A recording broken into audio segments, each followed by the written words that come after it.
ಜಾಗೃತಗೊಳ್ಳಬೇಕು ಅಂತ ನೀವು ಹೇಳ್ತೀರಾ.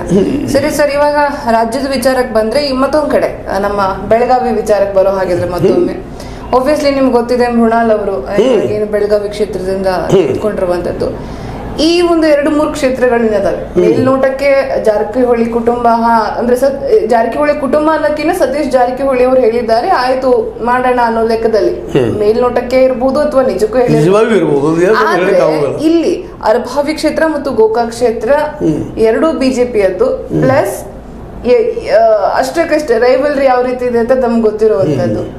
ಅದೊಂದು ಹೊಡೆತ ಕೊಡುತ್ತಾ ಅವ್ರಿಗೆ ಅಥವಾ ಇವ್ರನ್ನ ಮನವೊಲಿಸ್ಕೊಳ್ಳುವಲ್ಲಿ ಅವರು ಯಶಸ್ವಿ ಆಗ್ತಾರ ಅಂತ ನೋಡ್ರಿ.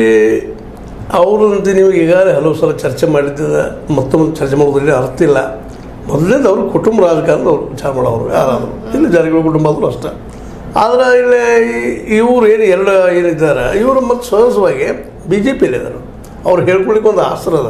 ಹೌದು, ನಮ್ಮ ಪಾರ್ಟಿ ಕೂಡ ನಾವು ಮಾಡಬೇಕಾಗ್ತದೆ ಅಂತ ಅವರು ತಮ್ಮ ಪಾರ್ಟಿ ತಿಳ್ಕೊಂಡು ತಮ್ಮ ಕ್ಷೇತ್ರದ ಮಾಡಿ ಏನು ತಪ್ಪಿಲ್ಲ. ಆದರೆ ಬೇರೆ ಕ್ಷೇತ್ರದಲ್ಲೂ ಸಹ ಕೈ ಆಡಿಸೋದು ಆಗಲಿಕ್ಕೆ ಅಂದರೆ ಒಳ್ಳೇದಾಗ್ತದೆ.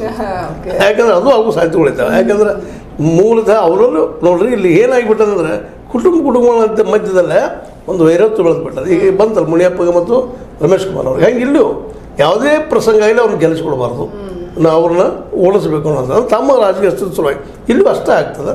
ಆ ನೆಲೆಯಲ್ಲೂ ಇಲ್ಲಿ ಮೃಣಾಲ್ರಿಗೆ ಈ 2 ಕ್ಷೇತ್ರ ಕಬ್ಬಿಣದ ಕಡಲೆ ಆಗ್ಬೋದು, ಆಗ್ಬೋದೇನೋ ಮೋಸ್ಟ್ಲಿ ಆಗ್ತದೆ. ಮುಂದೆ ಇನ್ನುಳಿದ ಕ್ಷೇತ್ರಗಳಲ್ಲೂ ಸಹಿತ ಹಸ್ತಕ್ಷೇಪ ಆಗ್ಬೋದು ಅಂತ. ಯಾಕಂದ್ರೆ ಈಗಾಗಲೇ ಪ್ರಚಾರವನ್ನು ರಮೇಶ್ ಅವರು ಸ್ಟಾರ್ಟ್ ಮಾಡಿದ್ದಾರೆ, ಇಲ್ಲಿ ನಮ್ಮ ಬಾಲಚಂದ್ರ ಅವರು ಸ್ಟಾರ್ಟ್ ಮಾಡಿದ್ದಾರೆ. ಯಾಕಪ್ಪ ನಾವು ಬಿ ಜೆ ಪಿನ ಆರಿಸಿ ತರಲೇಬೇಕಂತ ಹೇಳಿಲ್ಲ. ಅವ್ರ ಪಕ್ಷಕ್ಕೆ ತರಲಿಕ್ಕೆ ಅವ್ರು ಪ್ರಯತ್ನ ಮಾಡ್ತಾ ಇದ್ದಾರೆ. ನಾವು ಅದರಲ್ಲಿ ಹುಡುಕುವಂಥದ್ದೇನು ಅವಶ್ಯ ಇಲ್ಲ. ಬಟ್ ಅದ್ರ ಪೆಟ್ಟು ಮಾತ್ರ ಮೃಣಾಲಿಗೆ ಬಿಡೋದನ್ನ ಪ್ರಶ್ನೆನಿಲ್ಲ. ಬಟ್ ಇನ್ನುಳಿದ ಏನು ಕಾಂಗ್ರೆಸ್ ಅನ್ನೋದೇವಲ್ಲ ಅವರು ಅಲ್ಲಾದರೂ ಅವ್ರಿಗೆ ವೋಟ್ ಬರ್ತಾವ ಅನ್ನುವಂಥದ್ದು. ಇವಾಗ ನೀವು ಹೇಳ್ದಾಗೆ ಅಲ್ಲಿ ಬೇರೆ ಕಡೆ ಹೋಗಿ ಪೆಟ್ಟನ್ನ ಕೊಡ್ತಾರೆ, ಬೇರೆ ಕ್ಷೇತ್ರಗಳಲ್ಲೂ ಹೋಗಿ ಕೈ ಆಡಿಸ್ತಾರೆ ಅಂತ ಹೇಳಿದ್ರಿ. ಆ ಕೆಲಸವನ್ನ ಲಕ್ಷ್ಮೀ ಹೆಬ್ಬಾಳ್ಕರ್ ಅವ್ರು ಮಾಡ್ತಾರೆ ಪ್ರಿಯಾಂಕಾ ಅವರ ವಿಚಾರದಲ್ಲಿ. ಹಂಗೂ ಆಗೋದಿಲ್ಲ, ಇಲ್ಲಂತ ಹೆಂಗೆ ಹೇಳೋಕ್ಕಾಗ್ತದೆ.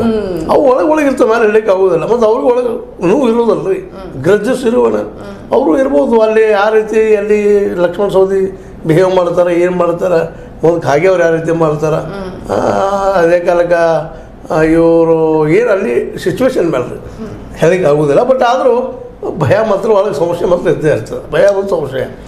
ಓಕೆ, ಯಾರನ್ನ ಫೈನಲೈಸ್ ಮಾಡಿದ್ರೆ ಕೋಲಾರ ಕ್ಷೇತ್ರಕ್ಕೆ ಒಳಿತು ಅಂತ ನಿಮಗೆ ಅನ್ಸುತ್ತೆ? ಅಲ್ಲೇ ನೋಡ್ರಿ, ಮೊದಲಿಂದನೂ ಮುನಿಯಪ್ಪನವರು ಅಲ್ಲಿ MP ಬಂದಂಥವ್ರು. ಅಲ್ಲೊಂದು ಸೀಟ್ ಅವ್ರು ಆರಿಸಿ ಬರಬೇಕಾಗಿತ್ತಪ್ಪ ಅಂದರೆ ವಿಶೇಷವಾಗಿ ಮುನಿಯಪ್ಪನವ್ರು ಕೊಟ್ಟರೆ ಅನುಕೂಲ ಆಗ್ತದೆ. ಅದು ಉಳಿದವ್ರು ಸಪೋರ್ಟ್ ಮಾಡಬೇಕು. ಯಾಕಂದ್ರೆ 4 ಜನ ಅದ್ರ 3-4 ಜನ MLA ಗಳು ವಿರೋಧ ಮಾಡ್ತಾ ಇದ್ದಾರೆ.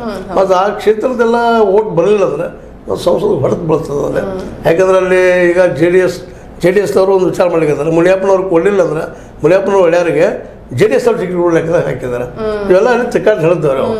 ಅದಕ್ಕೆ ಮುನಿಯಪ್ಪನವ್ರಿಗೆ ಕೊಡ್ತಾರೋ ಏನು ಮಾಡ್ತಾರೋ ನಮ್ಮ ಸಿದ್ದರಾಮಯ್ಯ ಮೇಲೆ ಮತ್ತು ನಮ್ಮ DK ಶಿವಕುಮಾರ್ ನಿಂತಿದ್ದಾರೆ. ಮತ್ತು ಅವರು ಸಹಿತ ಅದನ್ನು ಮ್ಯಾಕ್ಸಿಮಮ್ ಪ್ರಯತ್ನ ಮಾಡಿ ಮುನಿಯಪ್ಪ ಕೊಡಬೇಕು ಅಂತ ತಲೆಯಲ್ಲಿ ಇರ್ಬೋದು ಅಂತ ಅನ್ನಿಸ್ತದೆ. ಆದರೆ ಇಷ್ಟೊಂದು ಕರೆ ಕೋಲಾರದಲ್ಲಿ